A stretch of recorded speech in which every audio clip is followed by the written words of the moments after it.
The topic is what keeps appraisers up at night. I've done extensive research on this, and I have the answer with me. So this whole thing's kind of a waste. But here is the answer. It says, you are invited flight cap drinks, 11 p.m. on Tuesday. That's what keeps these guys up at night. Corporate jet investor cocktail parties. Anywho, what I'd like to do is, I'll start out with a question. I'm going to ask each of the subjects here, or each of my colleagues here, to kind of introduce themselves. This is the first time that I've been chasing Al for a long time to bring the asset managers in so we could sort of peel back the onion on what they do for a living and see how they manage portfolios and the like. So my first question to you all is, how do you work the fine line? And Jeff, I'm going to start with you. You're here this week, and does Keith, on the sales side, does he just say, take the week off, you don't have to do anything this week because you're down here in Florida? But how do you manage the credit, the sales side, the regulatory side? In your particular case, you got 700 planes, 700 plus airplanes and the like. So you've got a lot of different forces. You also have the big four with their reviews and the like. How do you manage, and what's your day like? Yes. Thank you, and I'm Jeff Dunn.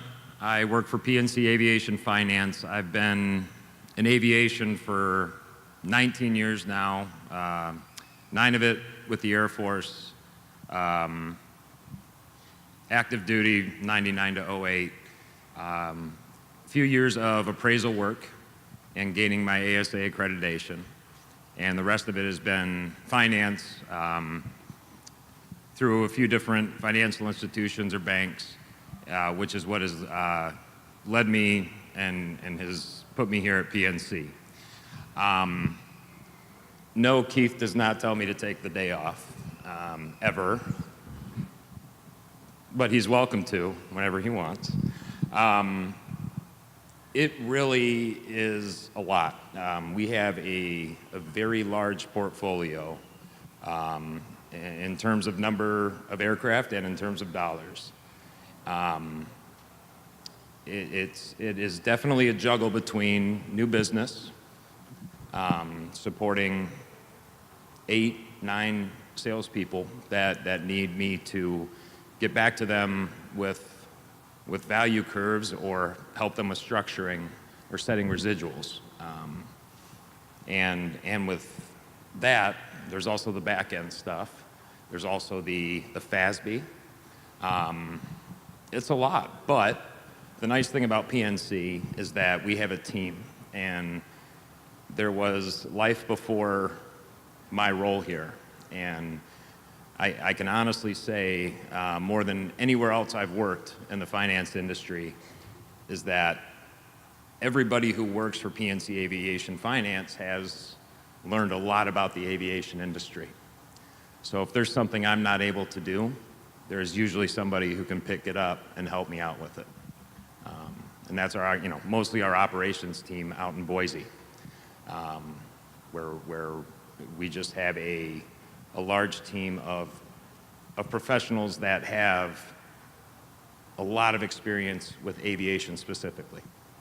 And just to follow up, your credit guys and the regulators, and how do you interact with those guys, and how do you keep up with all that? I'm going to ask everybody the same sort of question, but in your case, 700 plus planes, that must keep you going. Well, there's we interact on every deal. We have our multitude of products that we have that are the asset-based loans, credit-based loans, and the leasing. All of those products still require credit, underwriting, asset management, sales, everybody to make a decision. And we huddle a lot. We huddle conference calls with deals, and we come to conclusions. With regulators, I deal with them once a year, and it's during this time when FASB review is due. But our the lease portfolio isn't as large as others. And that's, while it is growing rapidly, it is not as burdensome as it has been at other places to keep up with FASB and regulators. But there's certainly... And Dunn, can you introduce your stuff as well? I believe your portfolio is about 75 there for aircraft at Fifth Third. And how do you manage the same plateau? Yeah, I think Don McGill. I'm with Fifth Third Equipment Finance. I've been there since 1998. Live in Cincinnati, but I'm a proud Pittsburgher. Go Steelers. I started my career off at PNC Bank, and then I went to Mellon Bank. And then when Mellon decided they weren't going to lend money anymore, we're going to be a finance manager, I left and went to Fifth Third, and it's been great ever since. The changes we've been through are just incredible. We have about, I think I gave you incorrect information, we have about 100 aircraft in our portfolio. It consists of aircraft, corporate, all the way up through cargo aircraft. Regional aircraft, thank goodness, are all out of our portfolio. We've worked through those, sold all those. The corporate aircraft have been just a burden the last 8 to 10 years. I look back, and it was one year, and I believe it was 2012. I got 15 aircraft back in 1 year. I'm the only guy that deals with it. So I had to educate management as to what kind of write-down we're going to take, how long we're going to be in storage, where we're going to be in storage, et cetera. So our portfolio is diverse. We look at it like we have a stock portfolio would be. We have marine, rail, aircraft, et cetera. We have about $1 billion worth of aircraft exposure in our $7.5 billion portfolio. So I deal with all the aircraft. I'm an ASA appraiser. What's really helped me a lot in this environment has been to partner with a lot of good, honest people. Of course, we run into some real cats out there. So it's really made my job a lot easier to have this small group of people that I work with that make my life a lot easier.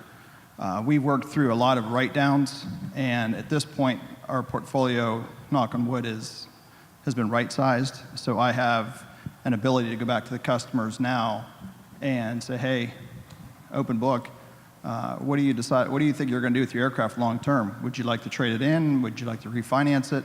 I would like to take it from a lease, convert it to a loan, just to get out of our risk position. But it's been very difficult getting through the last 10 years. Alan? Hi, Alan Perzigian with Global Jet Capital. I started out education-wise, I thought I'd be building these aircraft, working at Gulfstream or, SpaceX and such. But, it didn't work out, different path. And, about 18 years ago, the path led me to GE Capital, and was in asset management my entire time there, doing equipment finance, various types, including helicopters, right from the beginning. They moved me into fixed wing back in end of 07, 08, just in time for the fun. Said we need a new way to value our portfolio to see what we really have, and let's figure this out. So, I've been doing all the valuation work, did it over there. Now at Global Jet Capital, I'm doing the same thing. I'm the valuation director there, so I value the entire portfolio, do residual value analysis for all the planes we're looking at for financing.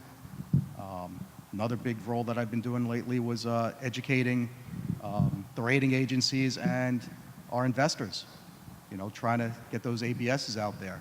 And it took a lot of work trying to educate people that, they came in thinking they knew what the market was. Oh yeah, it's just like commercial aircraft. And, this has been discussed before, but we all know it's not. As far as dealing with regulators, over at GE, I dealt with regulators constantly towards the end, auditors, et cetera. Now over at Global Jet, I just have to deal with, we have our regular auditors, which same ones I had when I was at GE. So I know them, they know me, they know methodologies. So we have a very good relationship handling that. Good. I'd next like to talk about data. And so VREV, Blue Book, JetNet, AMSTAT, Aircraft Post, heli values, I believe Asset Insight. So tremendous amount of data out there. You guys have huge numbers of aircraft. You probably are engaging appraisers to some degree, but you probably know more than most of the appraisers out there because you do it nonstop. You have the same data as the appraisers. Now, maybe you're not physically looking at that given airplane in a given day, but is the process of looking at all that data and then going back to the appraisers, is it a bespoke appraisal? You go out to the appraiser and say, here's the number I need, or how does that all work? Because again, you guys have tremendous knowledge, the same databases that all the appraisers have. So. Okay, well, you know, at Global Jet, we have every aircraft in our portfolio appraised twice a year. It's a requirement of our credit facility and our ABS offerings. So yes, I'm intimately involved with our appraisers. So twice a year, I've got 3 appraisers on the panel. You know, and again, they're doing desktop appraisals, but I'm giving them all the specs on the aircraft, so it's not like they don't have the detail. We inspect our aircraft. We have someone going out there typically every year, looking at the aircraft, looking at the logs, the records, inspecting it. So it's not like no one hasn't seen the aircraft in 8 years and you don't know what's really there.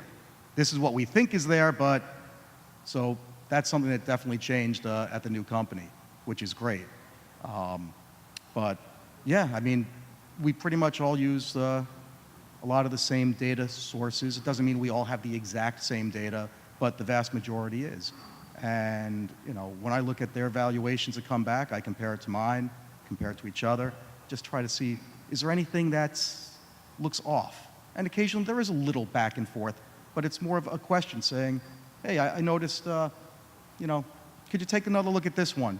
And a lot of times what it might be is, oh, I didn't see they did the Proline 21 advanced upgrade and put in this and that. So a lot of times there's an explanation behind it. Or, you know, yeah, the engines aren't on program. No, but they went in for a major shop visit just 3 months ago and put $1.2 million into it. So a lot of times when we see a fairly big disconnect, there's usually a reason for it. So, you know, we have a very good relationship, but bottom line, it's their number. And I'm not going to be pressuring them to, you know, you can't. We don't do that. Jeff, I've always been impressed with your background because you're one of the few guys that can go out and you're a mechanic. You can fix these jet engines and stuff. How do you look at these things? Data sources and interaction with the appraisal community. Right. You know, there's just endless data sources out there. And I, you know, some people are down on some people like more than others, but they are all data points. And I don't rely on any one of them 100%. I rely on a mixture of those. Phone calls I'll make to brokers, phone calls I'll make to appraisers, and what we see come through our door daily, which is a lot of, you know, people wanting to finance the sale of an aircraft. It's very beneficial with a portfolio as big as ours that, you know, more likely than not, the next deal that comes through, I will have looked at a very similar aircraft, probably within the last month or 2.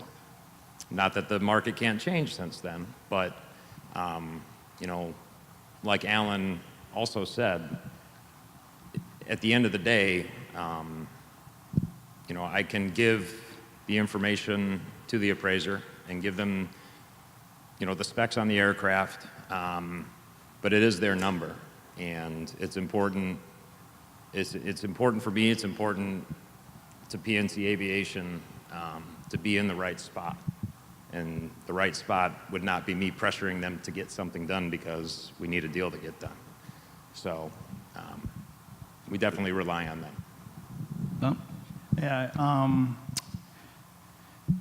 the changes that I see in data, for instance, Aircraft Blue Book and VREF, management changes or whatever they're doing, I'm going to be very leery of the data. I look at all the data that I can, any data I can get, I look at. The other day I was looking at a 2001 Cessna Citation. I believe it was like a $2.8 million aircraft. Well, one guide had it at $3 million, the other guy had it at 1.6. Okay, I know mistakes are made, but if I didn't have other data points to go off of, then I took off the customer because say it's worth 1.8, or we'd overpay for the aircraft. So we try to do the best job we can from analyzing all these data points.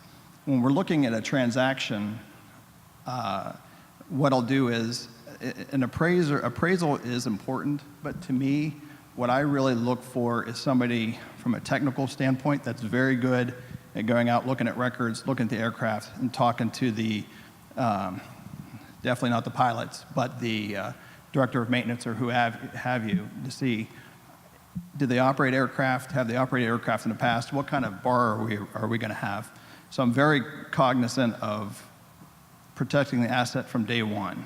So for me, technically, need to understand the asset, and the appraised number can come later. ISTAT, which is the commercial end of things, as well as NAFA and IATA, are having discussions about cataloging for their members trading data. And on the ISTAT front, Boeing and a lot of large companies are throwing huge amounts of money basically to control and get better data and the like. Any thoughts on that as it hits the corporate space? I'm not familiar with what that is. I'm not familiar with that at all. Well, it's been discussed at some of the meetings that the brokerage community might get together and sort of catalog prices of what things trade at, and they'll sanitize that information. On the commercial side, it's tremendous amounts of funds have been there. Certainly Boeing or Airbus don't want folks to know what they sell an airplane for. Like the 380 is $480 million. If you buy 5, they give you 2 for free, type of thing. But so they don't want any of that published, but they are quite interested in what tracking used data, so better transparency and information flow. So. I think that'd be interesting information to have. Again, it'd be more data. Okay. Absolutely look into that information. I think the larger concern I have is I set residuals for those transactions that the customers are requesting a lease. My concern is some of the data points. For most recently, I think Rudy touched on it yesterday, was that the projections, the 15-year projections are just insane. You cannot believe that it's not running. If we do, it's going to be worse than it was back in 2009. So just cognizant of the people we deal with and the values. More data is better. Okay. Quick appraisal question. Let's say Jay Messenger has a plane and he's advertising it for $20 million. And we'll take 2 scenarios. Let's say it goes through the pre-buy and the appraiser comes out, appraises the plane in both scenarios at $20 million. And in one case, the purchase price is 18.5, and the other one is 21 million. So what's the correct number for you all?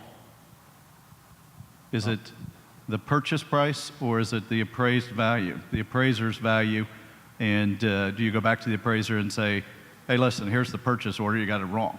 You have the best comp in the industry at the time. Does that filter into any sort of analysis? I'll start it off. Well, typical, the credit guy would of course say, well, the value is the lesser of what he's paying for it, or, the appraised value.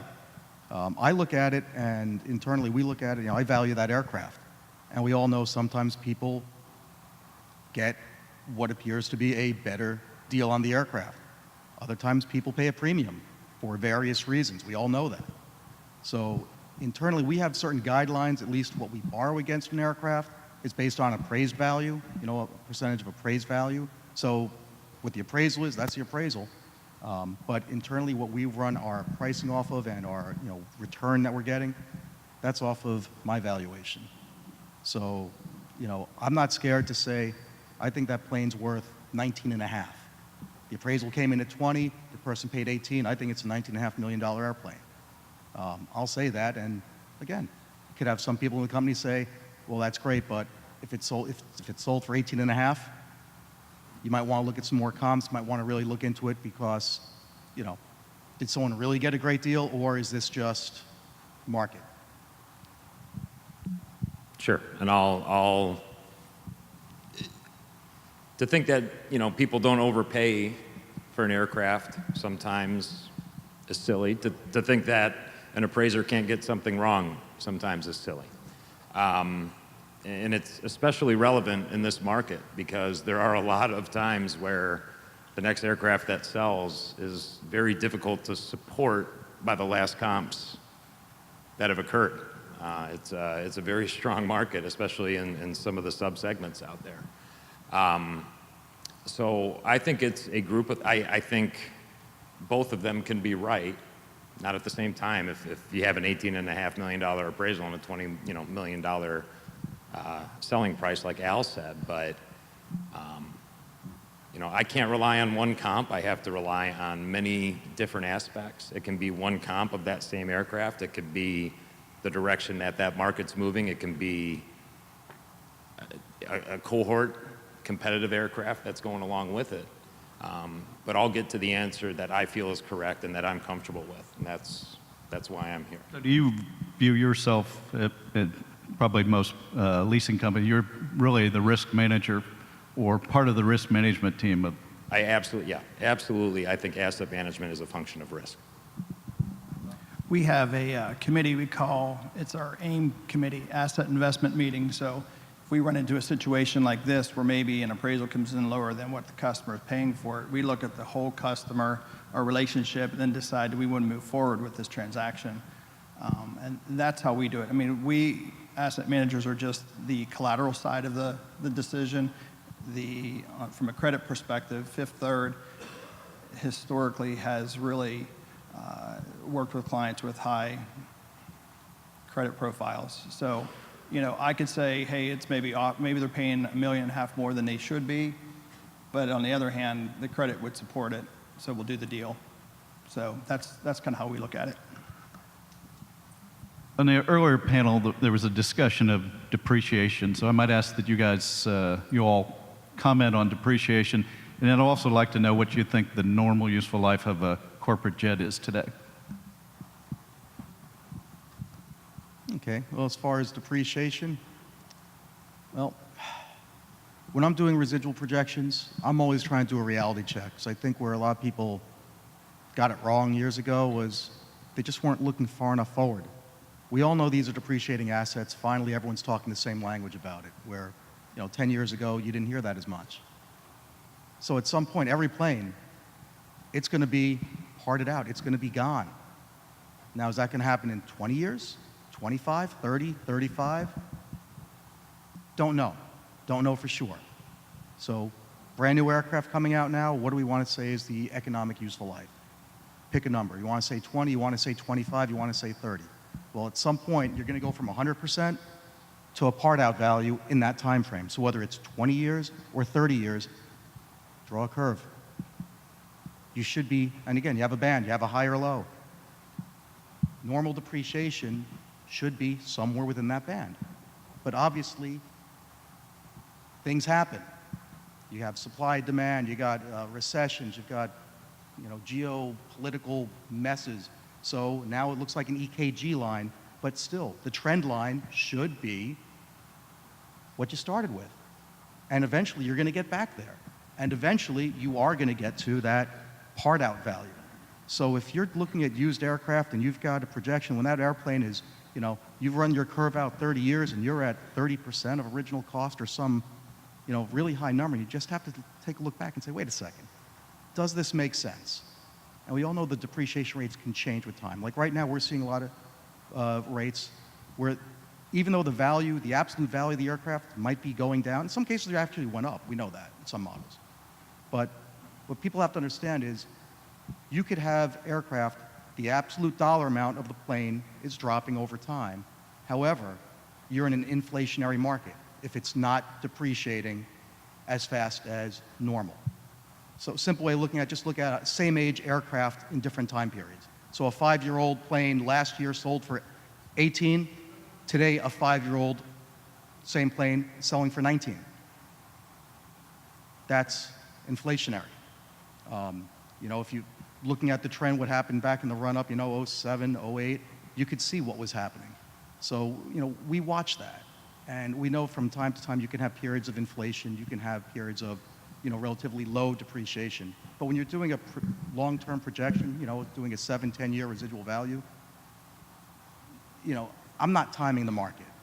I'm assuming standard depreciation based on what we've seen in the past, especially post-recession. But not going to assume that what we saw in 2015, 2016 timeframe where we saw some really steep rates, not building that in. Sure, yeah. Normal depreciation, and I'll reference Rudy again because I think he put it very well. It's very difficult to look back in the last 20 years and try to find something normal in there because it's just been up and down and up and down. So economic useful life, I think that's shortened a lot. I think because of technology and the advancement of some of the cockpits, certainly as a financial institution where, you know, a lot of people would say 30 years. I don't think, speaking economically, that 30 years is the answer anymore. I tend to go closer to 20 years on a new aircraft. For a depreciation rate, that would give you that 5% a year on average. But there's no way that it's going to act like that. It's going to go up and down and up and down. I would say like the most consistent time was probably the second quarter of 2017, prior back 5-6 years. It was a constant 8 to 10% year over year over year over year. And we all know a lot of values got crushed. And I think the difference about what's going on right now in the market is that it was, the values depreciated so much, too much. I think the market is starting to realize that it's being made up for now.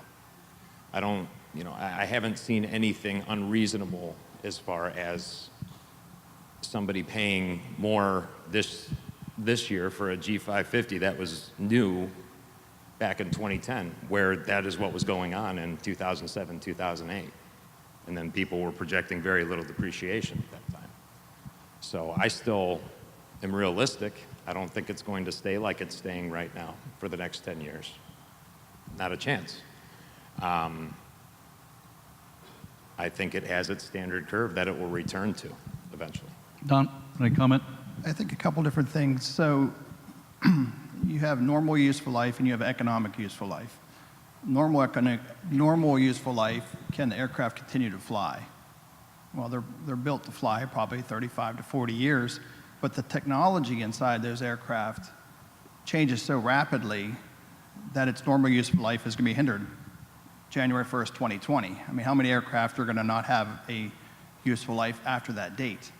Economic useful life, in my opinion, well, back in 2006, 2007 timeframe, we could justify a 25-year useful life when we were projecting residuals. That's where the market was.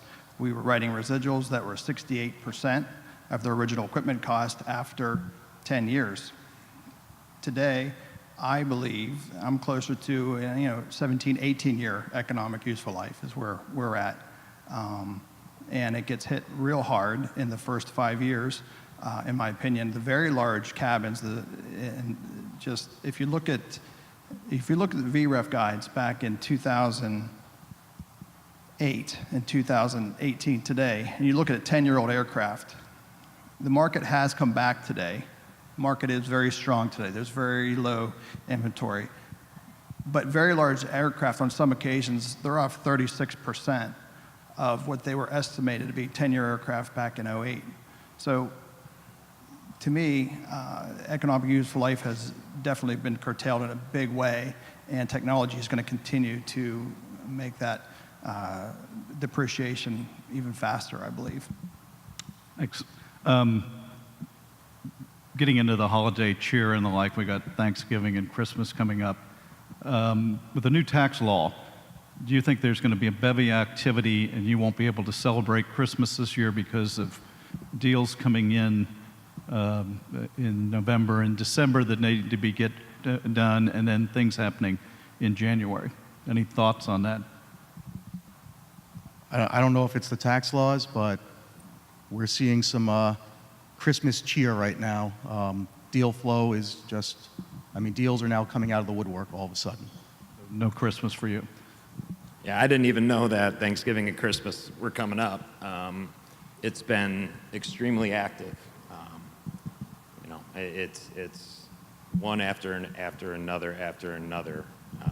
We're just seeing a lot of activity. So, yeah. So I guess I get to have a Christmas. We changed our philosophy at Fifth Third. We went from being an indirect buyer to more of a direct buyer, lender, I would say. So a lot of our aircraft transactions were purchased.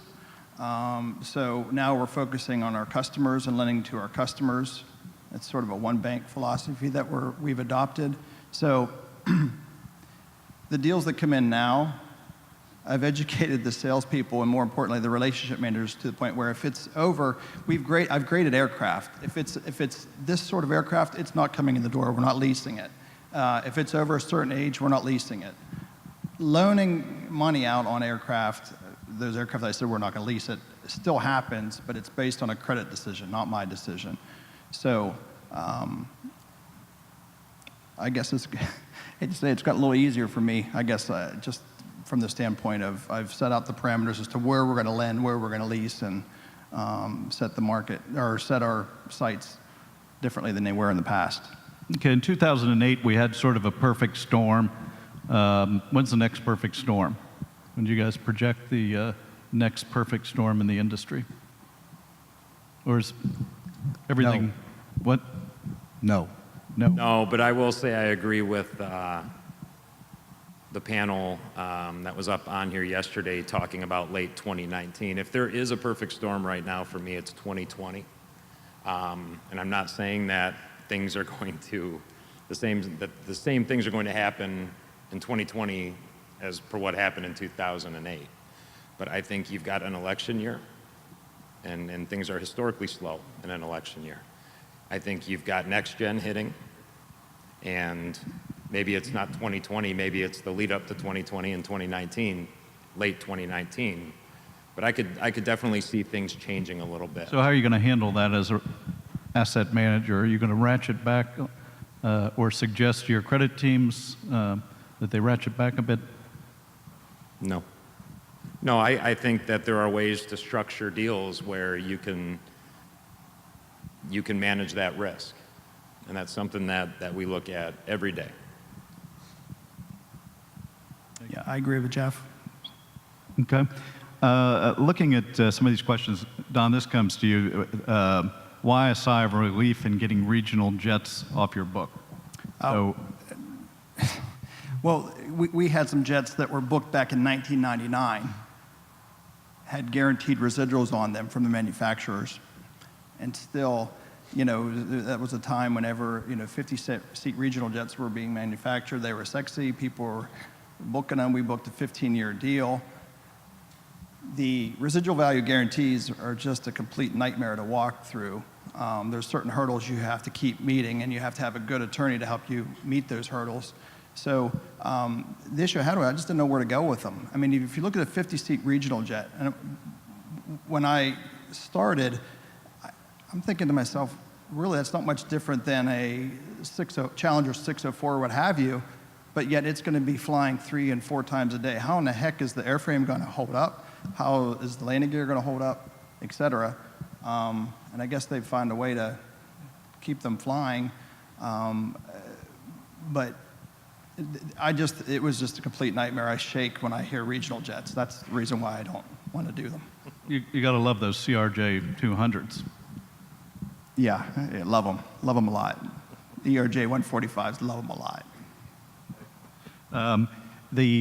Earlier we talked about ADSB and the like, and somebody brought up planes coming back in 18. So have you been through all of that and enforced your return provisions and any of that going on within your portfolios? I mean, we're closing in on the end of the year and the like, but this and 19 as well. No, we went into this a while back. First, we wanted to identify all those leases that we have that are going to expire prior to the mandate, where it's not our lessee's responsibility, it's our responsibility, it's on our dime. So we spoke with them and said, look, we want to put ADSB in, we don't want to get the plane back with it not being in and wait till the end. So next time the plane's going to be down for a prolonged period for maintenance, can we do it? And our customers were very receptive. They had no problem with that. So that's what we had been doing. All the other customers made sure, do they have a plan? Do you have a plan? Do you need help? Hey, we've got an arrangement with, one of the maintenance companies. We can get you a slot. We can manage the process. Most of them say, we got this, and they do. They're taking care of it. Also looking at our loans. So again, it's not our responsibility, but it's never good to have a customer that gets themselves into trouble, and then they're unhappy with us, obviously, because, so we're trying to be proactive on the entire portfolio and make sure every aircraft either is V2 certified or complied with, or they have a plan to get it done. And we don't think it's an issue for our portfolio. 100% agree with Alan. Our lease portfolio is clean. We've looked through it. As far as the aircraft that are coming off before 2020, we're solid. And anything that we're doing today, used aircraft-wise, those are the first questions that are asked. Is it compliant? If not, what is your plan? When is your scheduled slot? When are you getting it complied with? It's extremely important to us. It's extremely important, and it's extremely cumbersome, too. Because if they don't do it properly, obviously it's going to be a default scenario. We're going to left holding the bag, as usual. What I don't quite understand is that ADSB out discussion we had earlier is why aren't people getting on board with at least getting in line to get your, and they're not. There's no backlog. From what I could see, from what I'm being told, it just seems to me there'd be more of a urgency to get the aircraft into slots, and it just doesn't seem like it's happening. It's crazy. We're closing in on final 2 minutes here, but the question was, what keeps you guys up late at night? Now, I did answer that, and I see there was a question probably from Joe Zaletta or something about, is that actually what keeps you guys up at night, the corporate jet investor cocktail parties? But what keeps you guys up at?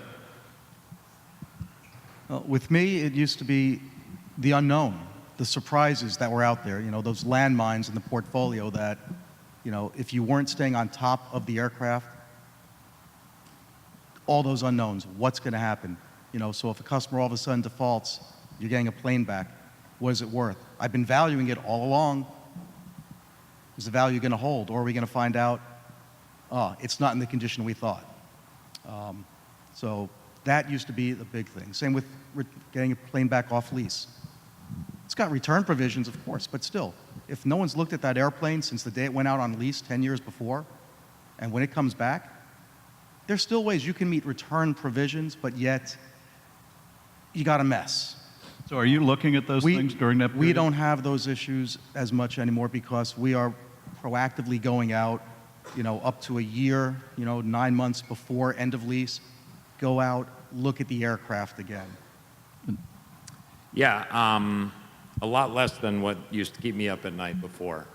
There are a lot of I guess you can call them fail-safes set at PNC where we purposely, we set our own notifications when an aircraft is a year out and we start working on it, and it's a plan, and we go through it as a team.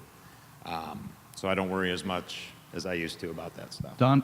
Yeah, same here. I think that I sleep much better now at night since we've been through heavy discussions with management about residual write-downs and what it's going to cost to fix an aircraft. One aircraft went up, and an air-driven generator was a Challenger 601. This is what I learned. This is a lesson to me. Went up for a test flight, and they were going to test the air-driven generator. It popped out, and it nicked the airframe. Oh, okay, well, that's not good. So it comes down, and we had to send the core in to get repaired. I said, what's that going to cost? Well, it could cost up to $175,000. This is right after I've told management, we need to write this thing down by $3 million or so. Another $175,000.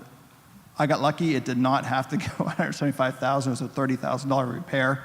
But, to Alan's point, what we do now is I'm out ahead of these things 2 to 3 years ahead of time, asking the clients, what is your plan here? Are you going to return your aircraft? You want to renew it, please? Do you want to purchase it, please? What do you want to do with your aircraft? Because when it comes down to negotiating return provisions at the end, it's just not a very fun process. It's certainly not a fun process getting the aircraft back. So I try to avoid that the best we can, and I just feel like we're in a pretty good position now. Thanks. Relative to before. And I'd like to thank my fabulous panel. I'd like to thank Al and Louisa White for inviting us. I don't think we have any time for questions. No, we're set to go. Any questions? You can meet the colleagues out in the hall.